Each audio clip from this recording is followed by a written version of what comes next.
Bonjour mesdames et messieurs et bienvenue à Perspective en cette édition spéciale pour la couverture de la visite du pape François aux États-Unis et à la rencontre mondiale des familles à Philadelphie. Ce matin à 9 h, le pape François s'est rendu à la Maison-Blanche à Washington pour une cérémonie protocolaire avec le président Barack Obama. Dans son discours, le président Obama a mentionné l'apport de l'Église catholique dans toutes les sphères de la société américaine, mais spécialement dans son soin des plus pauvres et des malades. En ce sens, il a voulu partager son expérience personnelle à Chicago, où il avait été témoin du travail admirable des paroisses et organismes catholiques. Dans un deuxième temps, le président des États-Unis a fait l'éloge du pape François qu'il considère comme un exemple pour tous, non seulement en parole, mais en acte. Enfin, Barack Obama a terminé son discours en soulignant son engagement pour le respect de la liberté religieuse, malgré la controverse en cours entre le gouvernement américain et les évêques catholiques des États-Unis entourant les institutions de santé catholiques et l'imposition de pratiques contraires à l'éthique de l'Église. Dans un deuxième temps, le pape François a prononcé un discours personnel en se présentant d'emblée comme un fils d'une famille d'immigrants, affirmant, et je cite, « Je suis heureux d'être un autre en ce pays, qui a été une grande patrie qui a été bâtie par les familles semblables. » Poursuivant son discours, le pape a voulu souligner l'amour des Américains pour la liberté depuis sa fondation. Enfin, il a tenu à remercier le président pour son engagement clair contre les changements climatiques et assurer l'engagement des catholiques américains sur cette voie de l'écologie intégrale telle que présentée dans son encyclique Laudato Si. Écoutons un extrait. Monsieur le Président, je trouve encourageant que vous promouviez une initiative pour la réduction de la pollution de l'air. En acceptant cette urgence, à moi également, il semble clair que le changement climatique est un problème qui ne peut plus être laissé à la génération future. Je me rendrai aussi à Philadelphie pour la 8e rencontre mondiale des familles afin de célébrer et de soutenir les institutions du mariage et de la famille en ce moment critique dans l'histoire de notre civilisation. Mr. President, Monsieur le Président, avec leurs concitoyens, les catholiques américains sont engagés dans la construction d'une société qui soit véritablement tolérante et inclusive, dans la sauvegarde des droits des individus et des communautés, et dans le rejet de toute forme d'injuste discrimination. Toujours à Washington et dans un même ordre d'idées, notre collègue Philippine de Saint-Pierre, directrice générale de KTO Télévision, s'est entretenue avec le père Thomas Rosica sur la visite du pape aux États-Unis. Écoutez. Merci, Père Tom, d'accepter de nous dire quelques mots. Comment est-ce que les États-Unis d'Amérique attendent François? Le pape ne vient pas ici pour faire des photos et pour faire plaisir. Il vient pour apporter le message Evangelii Gaudium, la joie de l'Évangile. Il vient ici pour nous faire penser, réfléchir. Il vient ici pour changer les cœurs, et non seulement les cœurs des catholiques. Il y a tellement de non-catholiques, de non-chrétiens, de non-croyants qui attendent sa visite. Et moi, j'ai demandé à plusieurs personnes ces derniers mois, pourquoi? Qu'est-ce que vous voyez en cet homme? Ce n'est pas un club de fans, quelque chose. Et tout le monde dit le même mot. Il est authentique. C'est l'authenticité de son message, de sa présence, de sa simplicité. Ça rejoint les cœurs de beaucoup de personnes. Alors, en même temps, le pape appelle à la conversion, mais dans cette conversion, il appelle aussi profondément à changer le système économique du monde entier. La matrice de ce système, elle est ici. C'est très important d'entendre ça, surtout dans un pays non seulement d'abondance, mais de surabondance. Vous n'avez qu'à regarder Washington.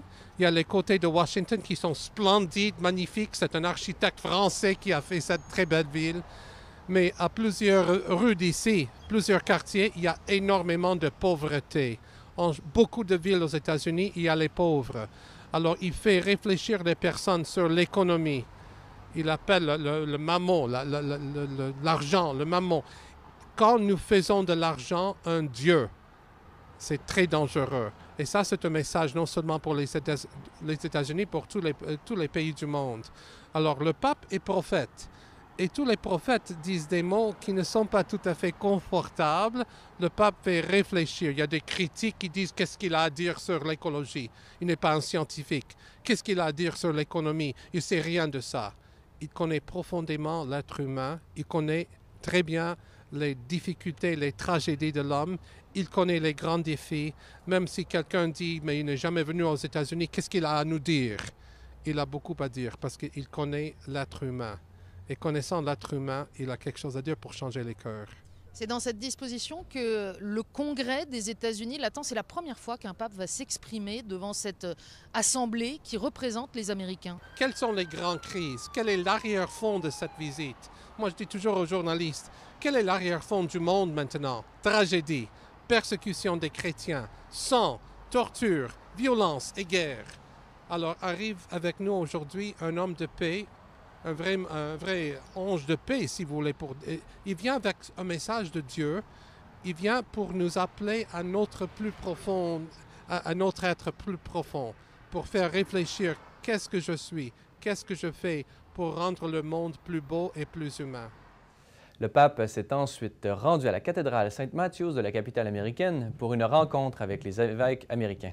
Dans son discours, le pape a voulu d'abord exprimer par l'entremise des représentants que sont les évêques sa proximité humaine et spirituelle au peuple de Dieu tout entier disséminé sur cette vaste terre, voulant, et je cite, qu'aucun membre du corps du Christ et de la nation américaine ne se sente exclu de l'accolade du pape.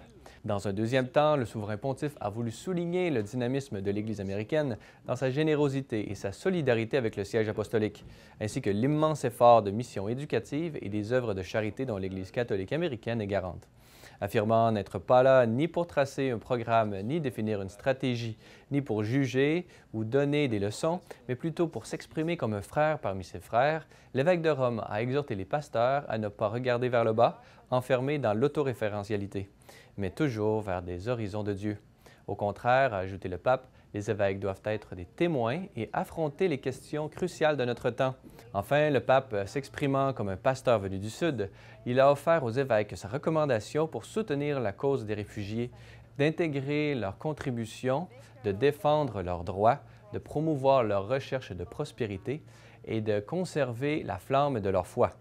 En fin d'après-midi a eu lieu un moment fort de la visite du pape François aux États-Unis en présidant la messe de canonisation de Saint Junipero Serra à la basilique du Sanctuaire national de l'Immaculée Conception de Washington. Dans son homélie, le pape a exhorté les fidèles à ne pas se laisser aller au conformisme que nous propose l'Esprit du monde, mais plutôt accepter le défi que représente pour chaque chrétien l'Évangile de la joie, joie proprement chrétienne et qui se manifeste par la mission.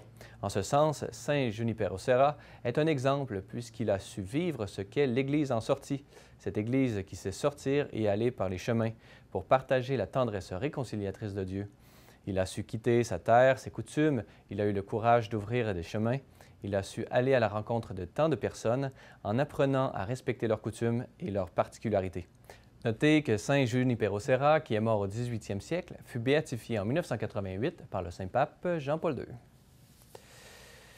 Sachez que vous pouvez regarder en direct tous les événements entourant la visite du pape François aux États-Unis sur nos ondes tout au long de la semaine. Pour un horaire détaillé, vous pouvez consulter le site web de C'est les Lumières. Pendant ce temps, à Philadelphie, se déroule la rencontre mondiale des familles. Notre journaliste Emily Callan est sur place. Voici son reportage.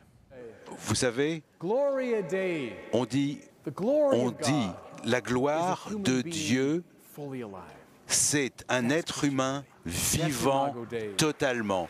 C'est cela le message. Vous savez, les plus jeunes, il ne faut pas que les athées, les professeurs vous disent le contraire de cela. Ce qui est la vérité, c'est l'humanisme. L'humanisme que nous avons. Vous savez, moi, il y a une énorme horloge devant moi. C'est bien parce que ça va limiter mes propos. La rencontre mondiale des familles est déjà très bien entamée ici à Philadelphie. Les familles sont déjà dans la joie de pouvoir partager, de pouvoir prier avec d'autres familles de partout dans le monde. Nous avons eu la chance de parler à quelques-unes de ces familles. Ils ont entendu les témoignages de conférenciers de renommée depuis hier. Ils nous donnent leurs réactions. Nos impressions aussi sur la Journée mondiale de la famille, c'est super. Je veux dire, c'est pas le monde, tout le monde est gentil, tout le monde vous accueille, tout le monde a un sourire, que ça soit de la région, sur la terre, n'importe où, tout le monde a un beau sourire. C'est vraiment, ça roule les yeux. Bien, pour moi, c'est que nous sommes tous des rois. Alors, en étant des rois de notre baptême, nous avons aussi le choix de suivre soit l'Évangile ou de tourner vers du côté séculaire. Et pour nous ici, bien, on veut certainement suivre Jésus et vivre l'Évangile et l'annoncer autant qu'on peut. Ce qui nous touche le plus, comme moi personnel, c'est, comme dit, tout le monde a un sourire. Tout le monde, il n'y a personne qui a un mot négatif à dire. Tout le monde, comme on dit en anglais, on se un high. Oui, c'est vrai. Oui, c'est vrai. C'est vraiment... Oui, oui, oui. Comme on voit des familles de tous les genres, des jeunes familles avec des petits-enfants, des familles un petit peu plus âgées comme nous, ou plus. Avec des petits bébés avec aussi. Des petits, ouais, c'est vraiment touchant. C'est vraiment beau. Qu'est-ce que ça change pour nous? Bien, c'est l'idée que je pense... dès le début, nous offrons notre mariage à Jésus, à l'Église. Nous faisons notre possible de suivre ce que l'Église nous demande. Ça ne veut pas dire qu'on le fait tout le temps. On n'a pas toujours les mêmes idées, mais on fait notre possible. Parmi les activités prévues pour les familles cette semaine, il y a aussi des activités que les familles peuvent faire ensemble. Même les écoles de Philadelphie peuvent venir s'y joindre. Notamment, ce matin, nous avons pu nous joindre au groupe qui emballe les denrées alimentaires qui seront distribuées au Burkina Faso avec Catholic Relief Services et Stop Hunger Now. Catholic Relief Services et Stop Hunger Now ont conçu ensemble une activité pour les familles pendant la Rencontre mondiale des familles, un programme qui s'appelle Helping Hands. À compter d'aujourd'hui et jusqu'à vendredi, les participants inscrits vont préparer environ 200 000 colis alimentaires qui seront ensuite distribués au Burkina Faso, en Afrique de l'Ouest. Une région qui vit une sécheresse continue, qui met ses habitants dans une situation d'urgence, surtout les familles pauvres. Pendant 3 jours, les familles vont donc emballer des aliments riches en nutriments. La CRS et Stop Hunger Now veulent leur donner l'opportunité de mettre leur foi en action. On est ici en famille, donc je suis avec mon conjoint Yann, Jérémy, Justin et Gabriel qui viennent d'aller porter de la nourriture. Et pourquoi est-ce que c'est important pour vous d'être à cette activité aujourd'hui? Parce que c'est l'essence de notre famille, d'être ici pour la pauvreté. Parce que c'est important d'aider les pauvres dans le monde. C'est aussi important de montrer à nos enfants comment participer activement pour aider les pauvres. Parce que c'est l'essence de notre vie, c'est de se savoir plus petit, puis d'être capable d'être là pour tout le monde. Puis les pauvres, c'est nos frères et sœurs. Puis c'est eux qui ont, dans notre famille, c'est eux qui ont besoin le plus d'aide. Oh, ça va m'apporter de la joie à cause d'aider les gens. Puis, ouais, ça m'apporte d'être plus à donner de la nourriture aux gens qui peuvent pas en avoir et qui peuvent mourir pour ça et qu'on sauve leur vie. Catholic Relief Services est l'aide humanitaire internationale officielle des États-Unis. L'organisation apporte une aide à plus de 100 pays. Elle offre aussi un appui important dans les domaines de la santé, de l'agriculture et de l'éducation. Sa mission dépasse l'aide matérielle. Catholic Relief Services veut assurer le développement de toute la personne humaine. C'est tout pour aujourd'hui. Nous avons encore une grosse semaine qui nous attend. À très bientôt. Voilà, c'est tout pour cette édition spéciale de Perspective pour la couverture de la visite du pape François aux États-Unis et la rencontre mondiale des familles à Philadelphie.